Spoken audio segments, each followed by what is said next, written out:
Hello, my dear students. How are you? Hope you remember what we have studied in the last class.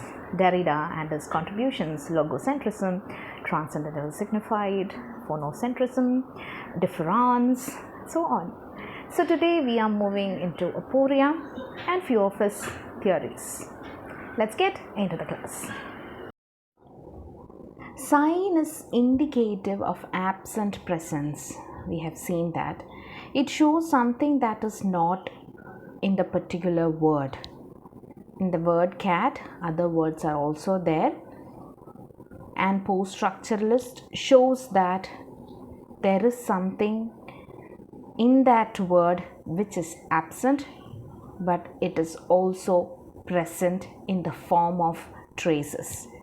It makes us alert to the fact that something is not here. Same way it is with the text also. When we deconstruct a text, we don't go for the explicit meaning. We go into the depth of implicit meaning. What does it convey? Or what is the other meanings? What are the other meanings does it has? Which we get from the words. When we analyze words, when we look into the words, different signs and signifiers, we may get different meanings, multiple meanings we may get. And Derrida uses a new term, aporia, in his post-structuralist thought. What is this aporia? It is the moment when language collapses into undecidability. We are in a stage of confusion. Language collapses. Text dismantles itself. Meaning is not clear. Lack of clarity. We are also confused by the mixed signs. We are also confused by the mixed and multiple meanings that the language produces. And this is aporia. The text at this moment of aporia, it expresses deconstructionist characters. What are the deconstructionist characters? Text dismantles itself. Text deconstructs itself. We can say that aporia is a place in a text where binary oppositions and the difference underlying meaning cause the text to deconstruct its unity and establishes what it establishes, the difference in meaning, the postponement of meaning. What all these things establish? These establishes a perplexity. These establishes a confusion in the meaning. The other meaning of the text has contradictions. Then the text itself gets dismantled.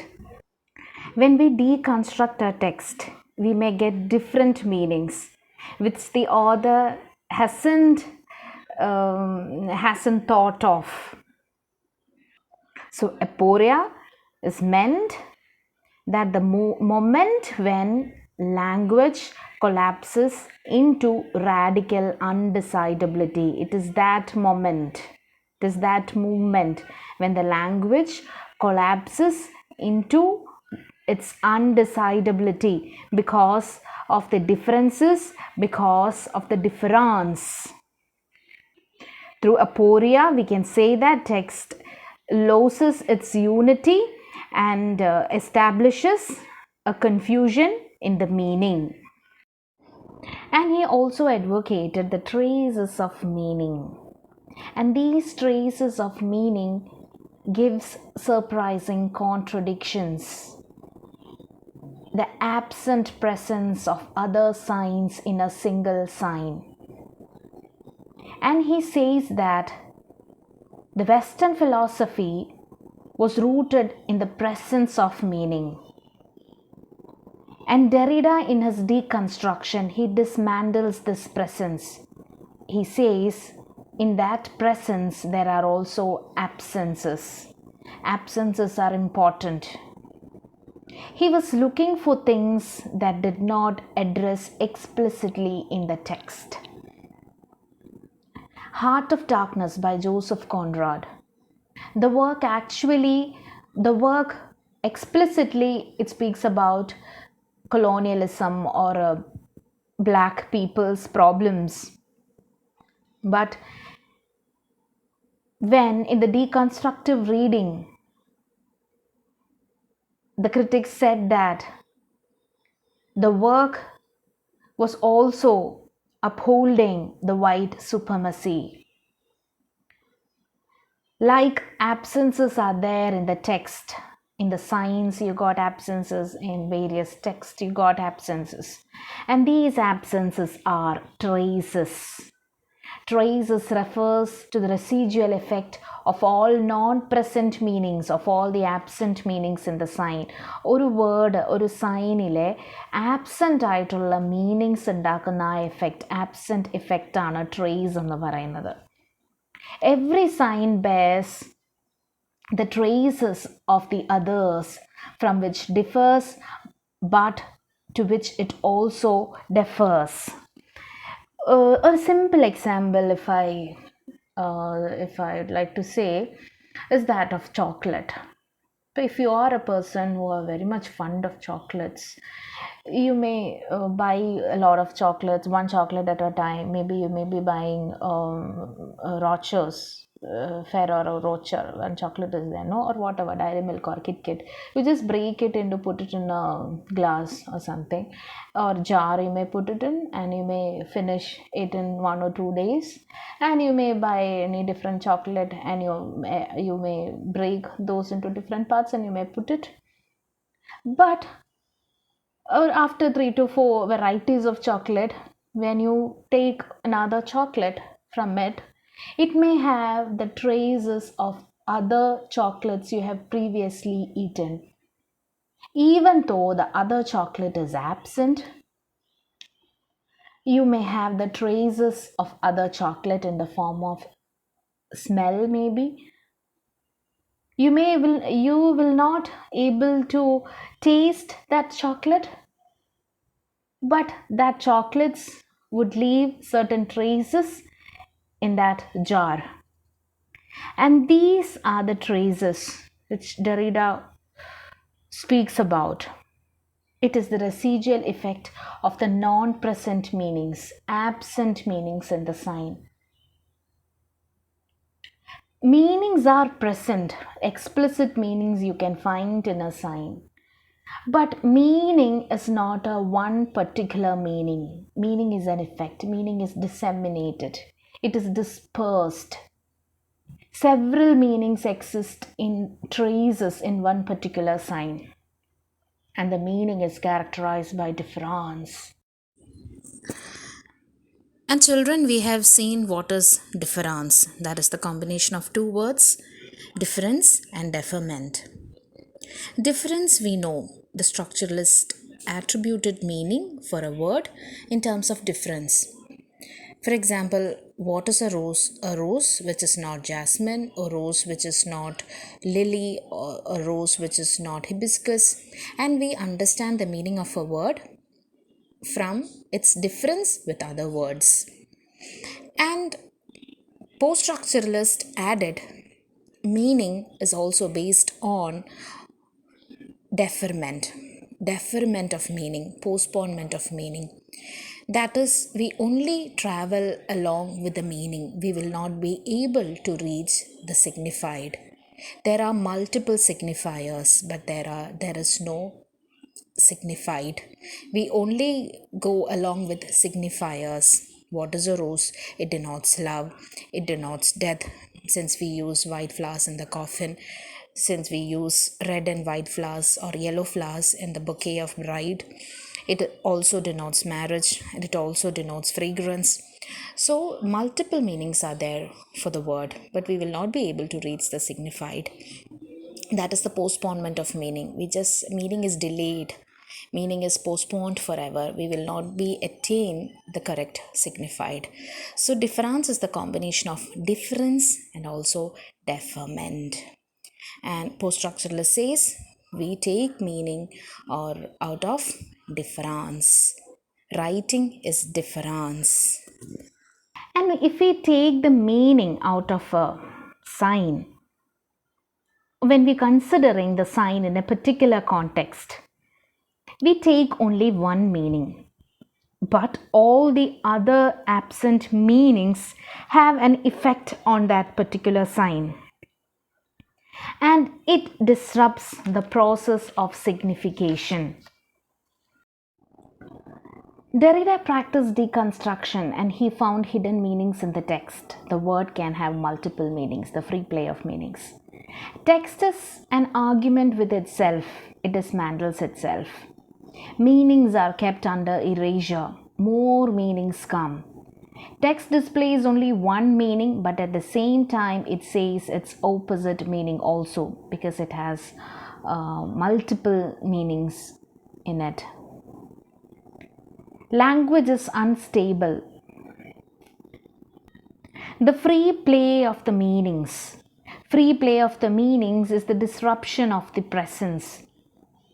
It disrupts the present meanings. That present meaning is not the only meaning. Presence is center or presence is logic. That is in structuralism. But free play leads to contradictory meanings. You cannot fix a particular meaning. You cannot just believe the presence. You cannot access, or you cannot go with the metaphysics of presence. But you have to travel along with the meaning making. The absent meanings are there. You have to look for the other meanings in the text. Then the text itself deconstructs. It dismantles itself. Reality is changing. Reality is multiple. It is characterized by the difference. You cannot trust the reality around you. Maybe it has the absent meanings in that. What we just see is not the reality. It may have the absent meanings in that. Suppose structuralism was an assault on reality. Trace is the absent part of a sign's presence. Every sign there is a trace of other absent meanings. All presences contain traces of absences, traces of other signifiers. Derrida sees Western culture revolves around Lococentrism, which claims the universal truth. Western culture revolves around logocentrism, that there is only one truth, there is a universal truth, there is an essence, there is a presence. In philosophy, idea was the center of the discourse. In religious philosophies, it was replaced by God. That center of the discourse came, or the religious philosophy center was replaced by God, and humanistic approach center was man. Center as a major point, it remains unchanged. Center is always there. Everything revolves around that particular center. Everything is in a structure, so there is a center that balances. Lococentrism is a term introduced by Jacques Derrida in his 1976 work of Grammatology. Lococentrism refers to the desire for a center inherent in metaphysics, or the philosophy, we can say, desire for the center. Derrida used the word logocentrism to characterize those systems of thought that evoke or assume existence of a single organizing center. To note that existence of a single organizing center, the desire for the center, he used the word logocentrism. Logo means reason. Logo means reason, it means truth, it's being presence. If we analyze the structure, we can see several substitutions of center, like a god or man was replaced in humanistic period. And this center, Derrida points out, exists both inside and outside of a given system of ideas. Derrida says that center can exist both inside and outside of a given system of ideas. It is simultaneously both presence and absence. If we would take the example of God, we say that God is present everywhere. But can we see? No, it is absent also. It is both the absence, it is both the presence. And Western philosophy upholded the transcendent and signified. Every meaning ultimately go into that ultimate signification of God. But Derrida, he deconstructs that idea. You cannot reach transcendental signified, the ultimate signified. You will be in the free play of meanings, free play of signs. Derrida advocates decentering. You cannot point out the center. Derrida advocates decentering. He critiqued metaphysics of presence, the essence, the truth, the privileging of speech. He just critiqued. He questioned the metaphysics of presence. That is, giving the prime importance to the presence, giving the prime importance to the present meanings. He was against that notion, and he advocated multiple meanings. He advocated free play. He advocated absent meanings. He gave importance to absence too. So binary opposition, presence and absence, it was deconstructed. It is connected, absence and presence. It is connected. Derrida sees the Western philosophy is rooted in this metaphysics of presence, of seeing presence as truth. What we see around is in the form of language, that is the truth. Presence is truth. That is rooted in the Western philosophy. And they privileged presence and they rejected the absence. They rejected the difference. And the God functions as transcendental signifier, the ultimate truth in Western philosophy. Transcendental signified. And Western philosophy assumes that all truth originates from this transcendental signified. And Derridian deconstruction is that he rejected this emphasis on the center. He rejected this emphasis on the origin of all truth. He rejected this emphasis on the origin of essence, origin of presence. Écriture is the process of writing, we can say, because it that takes down various interpretations. It takes down the intertextual nature or the conventions in the society in different codes. And the system of signs, the ultimately we get the logos, the text we get in front of us.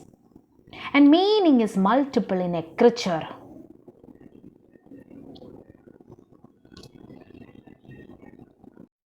The Western philosophy always viewed speech as immediate presence of meaning and writing as just substitution or secondary representation, and Derrida said it as supplement. Derrida's écriture contains all the differences, deferments in the meaning that constitute language. Écriture, the writing. It refers to the diffusion of identity, it refers to the diffusion of self, signifier, signified. Through a vast network of relations, differences, the whole process, the écriture, the writing, the entire chain of signifiers. And these signifiers is in movement, or the endless movement of difference of these signifiers. Écriture, we can say, is anti-logocentric. There is no center in écriture. Anti-logocentric. It exists before and beyond the logos, or it exists beyond the author, it exists beyond the presence. All these are connected. You have to keep in mind écriture, difference, logocentrism, no, not logocentrism, deconstruction, everything is connected, difference is connected. In the écriture, it contains all differences, all deferments, that means all signs, the signifiers, everything that is contained in écriture. The process of writing, everything is there. It is a network of relations and differences, and out of that the logos is created by the author. But a full écriture is behind that logos, and this écriture is anti-logocentric.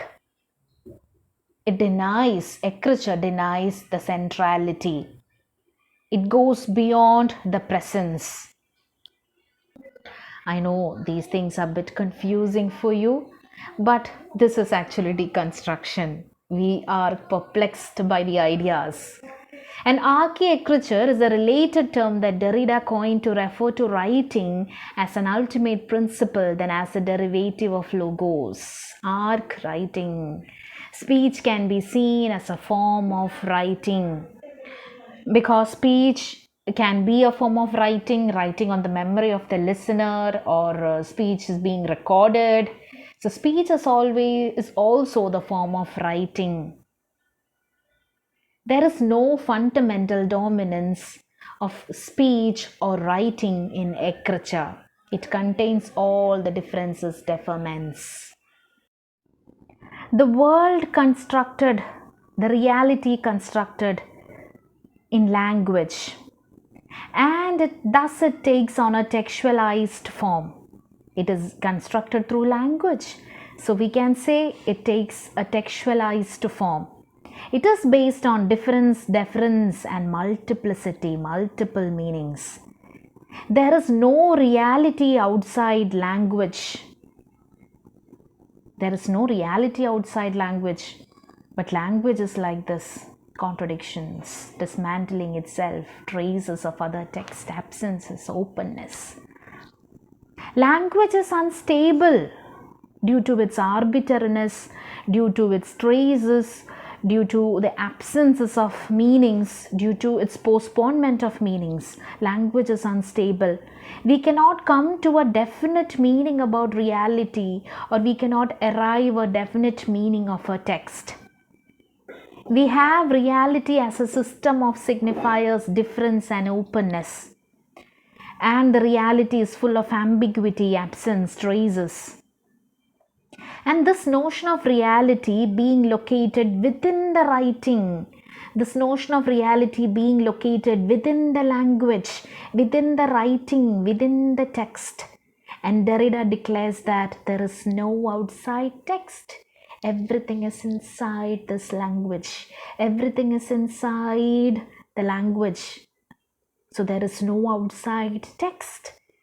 He takes the notion that everything takes on a textualized form, and it is based on language, and the language is based on difference and deferment.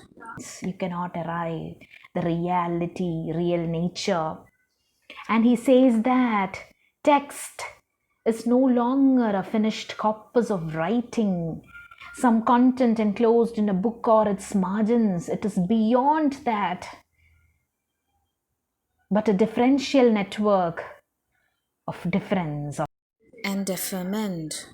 traces, absences, a fabric of traces referring endlessly to something other than itself, to other differential traces. Text is like that. Everything is on a textualized form. So it can be said there is no outside text. Everything is in the form of language. Reality we take through the form of language. And that language is like this. Language itself get deconstructed. Language has its difference and deferment. And it takes on a textualized form. And the text includes all these things, not just the book, but a differential network of traces referring endlessly to something other than itself, signifier to signifiers, absences of meaning, multiple meanings, proliferation of meanings. So that's it all about Derrida and his contributions. And as per your syllabus, you have to study Derrida, logocentrism, aporia, and decentering. And we have almost covered everything in your syllabus. And so we are finishing this topic here. And from the next class, we will start with psychoanalytic theory. So happy learning. This is a bit confusing, but don't worry, read more on this. Only thing that you have to read and read and read and try to get a clarity over the concepts. Okay, so happy learning.